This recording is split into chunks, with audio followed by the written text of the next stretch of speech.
बिस्मिल्लाहिर्रहमानिर्रहीम।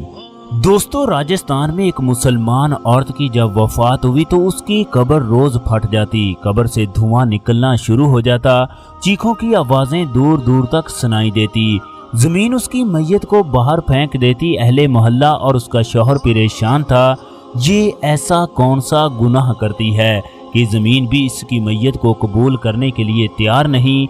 चनाचे शौहर रोज रोज के अमल से परेशान होकर अपनी साली के पास गया, जिससे उसकी बीवी इंतहाई प्यार करती। साली ने उसकी बीवी के बारे में ऐसे हैरानकुन इंकशाफात किए जिनको सुनकर इंसान के रोंगटे खड़े हो जाएं कि किस तरह उसकी बीवी शर्मगाह के पानी से एक ऐसा अमल करती जिसने लोगों की जिंदगियां अजीरन कर दी। ये अमल कैसे किया जाता, ये अमल कौन सा था, तमाम तफसीलात इस वीडियो में बताई जाएगी। दोस्तों, जब वो आदमी साली के पास गया तो उसकी साली उसे एक कमरे में ले गई। उसे कहने लगी, भाई जान, मैं जानती थी मेरी बहन के साथ ऐसा कुछ होने वाला है।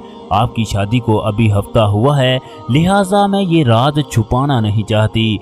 मेरी बहन हाफिज़े कुरान थी, उसने तकरीबन 200 बच्चियों को कुरान पाक हिफ्ज़ करवाया था, मगर उसकी असलियत का किसी को नहीं पता। मेरी बहन एक नेक लड़की थी जो 5 वक्त की नमाज अदा करती, रोज़े रखती और दूसरों के साथ अच्छा सलूक करती। हाफिज़े कुरान होने की वजह से वो हर वक्त तलावते कुरान मजीद करती। एक रोज हमारे मोहल्ले के एक गरीब बच्चे को तकलीफ हुई। माँ बाप उसकी दुआ लेने की इस्तात नहीं रखते थे, चनाचे वो उस बच्चे को मेरी बहन के पास ले आए।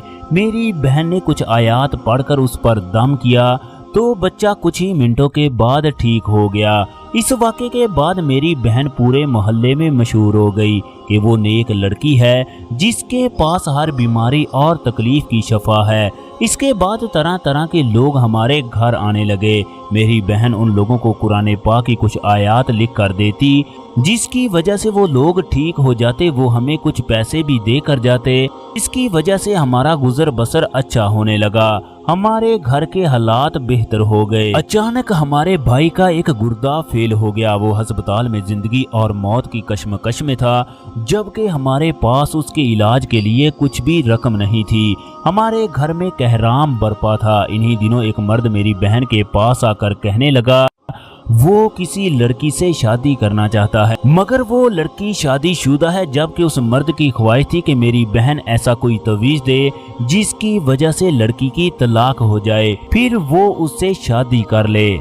मेरी बहन ने ऐसा करने से इनकार कर दिया क्योंकि ये गुनाह का काम था। उस आदमी ने 2 लाख देने का कहा तो मेरी बहन ने भाई को बचाने के लिए कागज पर न जाने ऐसा क्या लिखा कि उस मर्द की ख्वाहिश पूरी हो गई, जबकि हमारे भाई का आसानी से इलाज हो गया। फिर हमारी बहन की बदकिस्मती के उसके पास ऐसे लोग आने लगे जो नाजायज काम के लिए तावीज बनवाते और ढेरों पैसा पकड़ा कर चले जाते। एक दिन मैं अपनी बहन के कमरे में छुप कर देखने लगी कि आखिर मेरी बहन ऐसा कौन सा तावीज बनाती है जिसकी वजह से उसका हर काम हो जाता है।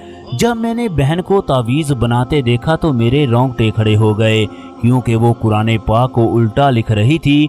वो ऐसे पानी से लिखती जिससे इंसानियत भी शर्मा जाए। काला इल्म था जिसकी वो माहिर हो चुकी थी। मैं दुख से पागल हो गई। बहन को रोकने लगी, उसे समझाने लगी कि वो तौबा कर ले। वो कहने लगी अगर वो ऐसा ना करती कि उनका भाई कब का मर जाता। मैंने बहन से कहा, इतना बड़ा गुनाह, इससे अच्छा था हमारा भाई इस दुनिया से रुखसत हो जाता, मगर तुमने हराम काम करके हमारी और अपनी आखिरत को तबाह किया है। मैंने बहन को बहुत समझाया, मगर वो लालच में आ चुकी थी। उसने अपने काम को ना छोड़ा। फिर उसकी शादी एक ऐसे घराने में हुई जो राजस्थान का एक अमीर तरीन घराना था। उस घर का बच्चा बच्चा खुशहाल और पुरसुकून जिंदगी गुजार रहा था। उनका कारोबार यूरोप और अमेरिका तक फैला था। मेरी बहन ने जैसे ही उनके घर में कदम रखा, वो लोग अरबपति से फकीर हो गए। उनका कारोबार नीलाम हो गया। वो लोग जो बड़ी बड़ी गाड़ियों में सफ़र करते थे, वो रक्षों पर सफ़र करने पर मजबूर हो गए।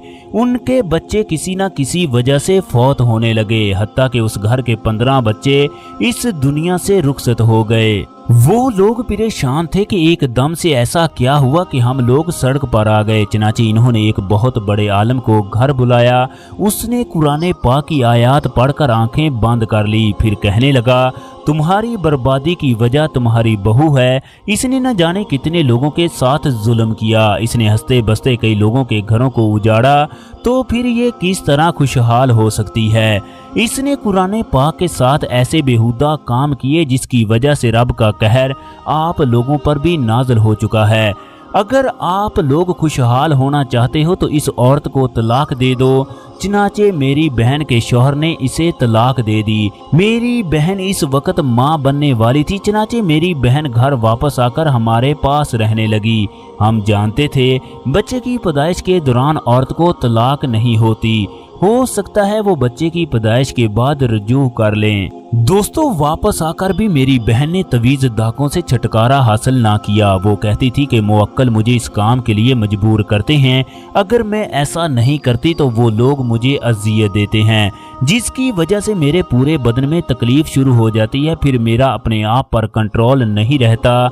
बाज जिन्नात तो मेरे साथ ज़िना भी करते हैं। इसके बाद मेरी बहन के यहाँ बच्चा पैदा हुआ तो सब के कलेजे मुंह को आ गए। उस बच्चे की शक्ल अजीब तरह की थी। उसकी बड़ी बड़ी आंखें, काला रंग, उसके जिस्म पर लंबे लंबे बाल थे, जिसने देखने वालों को खौफ में मुब्तला कर दिया।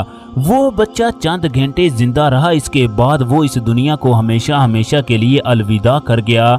कुछ ही दिन बाद उसके शौहर ने दोबारा तलाक का कागज भेज दिया।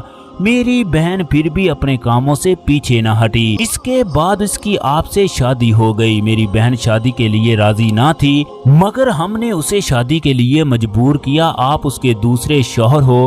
उस औरत के दूसरे शौहर के लिए ये तमाम बातें चौंका देने वाली थी। उसकी बहन कहने लगी, भाईजान हमें माफ कर देना, हम उसको सही रास्ते पर लाना चाहते थे। वो इंतहाई नेक पाकीज़ा लड़की थी। उसने 200 बच्चियों को कुरान पाक हिफ्ज करवाया था, मगर न जाने वो कैसे इस दलदल में फंस गई। औरत का शौहर वहां से वापस आकर अपनी बीवी की कब्र पर गया। उसे कहने लगा, अच्छा हुआ तू मेरी जिंदगी से चली गई, वरना अपने साथ मेरी आखिरत भी तबाह कर देती। तुम जैसियों का यही अंजाम होना चाहिए। अल्लाह तबारक व तआला ने मुझे तुम्हारे साथ जिंदगी गुजारने से बचा लिया। दोस्तों, कहा जाता है फिर अगले दिन उसकी मैयत कब्र से बाहर थी, मगर उसका शौहर दफन करने के लिए ना गया। दोस्तों, इंसान को हर काम करने से पहले इस बात को दिल में बिठा लेना चाहिए कि उसे हर चीज़ का अल्लाह तबारक व तआला को हिसाब देना है। उसने दुनिया में किस तरह की ज़िंदगी गुजारी है। हमेशा दूसरों के साथ अच्छा सलूक करें, दूसरों के लिए आसानियाँ पैदा करें, ताकि आप लोगों की ज़िंदगी भी पुरसुकून और खुशियों भरी गुजरे।